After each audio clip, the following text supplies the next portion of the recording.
मोईद यूसुफ साहब जो कि मुआविन खुसूसी बराए वज़ीर आज़म हैं, chairman strategic policy planning cell हैं, हमारे साथ मौजूद हैं। मोईद यूसुफ साहब बहुत शुक्रिया हमें शो में ज्वाइन करने के लिए। ज़ाहिर है आप हुकूमत पाकिस्तान का हिस्सा हैं मगर अमेरिका को बहुत करीब से जानते हैं, इस हवाले से इन मामलात के हवाले से राय देते रहे हैं। आपको लगता है जो कि डोनाल्ड ट्रंप ने अब मीडिया टॉक की और पाबंदियां ज़रूर लगाई ईरान पर मगर वो मज़ीद इस पर रिएक्ट नहीं करने जा रहे, उन्होंने कहा कोई अमेरिकन नहीं मरा, ईरान ने कह दिया 80 अमरीकी मारे गए और हमारा जवाब हो गया, जो हम जनरल सुलेमानी के मारे जाने के बाद बदला लेने चाहते थे वो हो गया। आपको लगता है जंग का खतरा टल गया और पाकिस्तान अब इसमें क्या किरदार अदा कर सकता है जो वज़ीर आज़म कह रहे हैं? जी शुक्रिया शाहिद। देखिए बात यह है कि पाकिस्तान ने अपना मौक़िफ़ वाज़े कर दिया। आज आपने वज़ीर आज़म की ट्वीट भी देखी, उसके बाद वज़ीर ख़ारजा ने भी एक बयान दिया है कि हमारा बिल्कुल वाज़े इसमें स्टांस है कि हम डी एस्केलेशन चाहते हैं, हम चाहते हैं कि खित्ते में कोई जंग की सूरत ना बने। देखिए हम किस तरह क्या फ़ायदा हमारा हो सकता है अगर ये कशीदगी बढ़े, पहले ही मशरिक़ वस्ता के हालात आपको नजर आ रहे हैं, तो वो मौक़िफ़ तो वाज़ेह है। ट्रंप साहब ने जो अभी बात की आप दुरुस्त फरमा रहे हैं कि उन्होंने भी ये नहीं कहा कि कोई एस्केलेशन की तरफ बात, हालांकि उसमें वो सारा रेटरिक मौजूद था जो अमेरिका पहले देता रहा है ईरान के बारे में। ईरान ने भी आज अपने हमले के बाद कहा कि वो जो बदला झुकाना चाह रहे थे वो हुआ। तो उम्मीद यही करनी चाहिए कि इसके बाद मामलात जो है वो डायलॉग की तरफ जाएं, मामलात हल हो और इससे ऊपर एस्केलेशन ना हो। लेकिन बहरहाल पाकिस्तान को हमेशा बात होती है और यहाँ पे कहा जाता है जी रिएक्टिव पॉलिसी है, ये है। अब आपके सामने है कि किसी ने नहीं कहा पाकिस्तान को, वजीर आजम ने आज खुद ये फैसला किया है कि वजीर खारजा जाएं, आर्मी चीफ भी बातचीत करें, अपने हम मनसब जो दूसरे ममालिक के लोग हैं ओहदेदार हैं उनसे।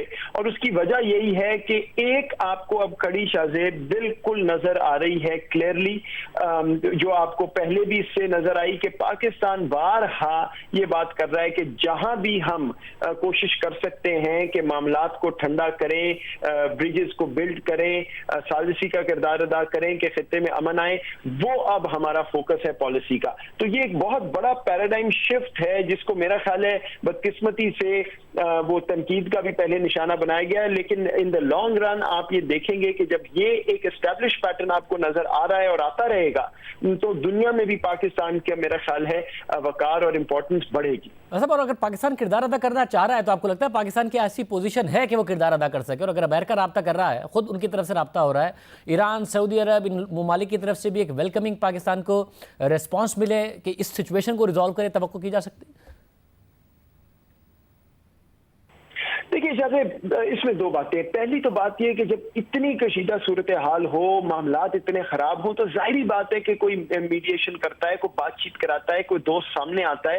तो ऐसा तो नहीं है कि सारे कहेंगे जी बहुत अच्छा, सब इससे बेहतर चीज नहीं, फौरन मामलात हल हो जाएंगे। जाहिर बात है इतना मुश्किल एनवायरनमेंट है, लेकिन यही प्रोएक्टिव पॉलिसी होती है, यही डिसीजन मेकिंग है और यही स्टेट्समैनशिप है कि मुश्किल औकात पर जाकर एक ऐसा मुल्क जो है वो कोशिश करेगा, जो वाहिद मुस्लिम दुनिया का मुल्क है मेरा ख्याल इस वक्त, मुझे आप बताइए और कोई मुल्क आपके ज़हन में आता है जो इस तरह का रोल अदा कर सकता है? बदकिस्मती से इतनी बटी हुई है मुस्लिम दुनिया के कोई और मुल्क नहीं है। पहले भी पाकिस्तान ने कोशिश की है, लेकिन देखिए इसका बेंचमार्क जो है वो सक्सेस का ये नहीं हो सकता कि जी मामलात हल हुए कि नहीं।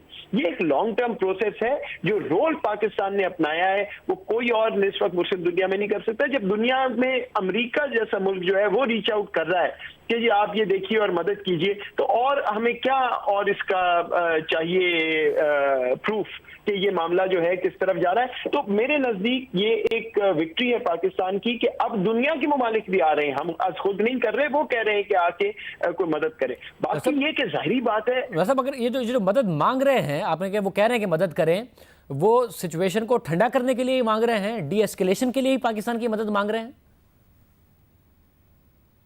हाँ, ये मैं आपको कैटेगोरिकली बता सकता हूं। ये पहले भी बात हुई और मुझे नहीं पता ये बात कहां से और क्यों शुरू हुई।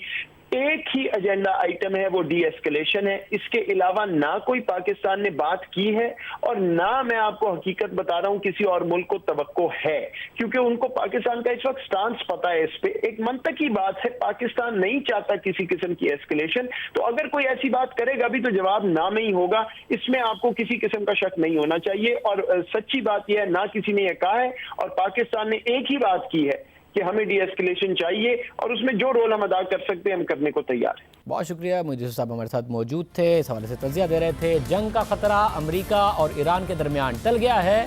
ایران کی طرف سے جو بیانات آئے ہیں اس سے واضح لگ رہا ہے کہ ایران یہاں سے آگے کارروائی نہیں چاہتا۔ جو ایران نے کارروائی کی، امریکہ اس کا جواب نہیں دینا چاہتا، ایران پر مزید پابندیاں لگا رہا ہے اور اس بات کو ڈینائی کر رہا ہے کہ کوئی بھی امریکی اس ایرانی حملے میں مارا گیا یا زخمی ہوا۔ ایران کا دعویٰ ہے کہ 80 امریکی فوجی اس حملے میں مارے گئے۔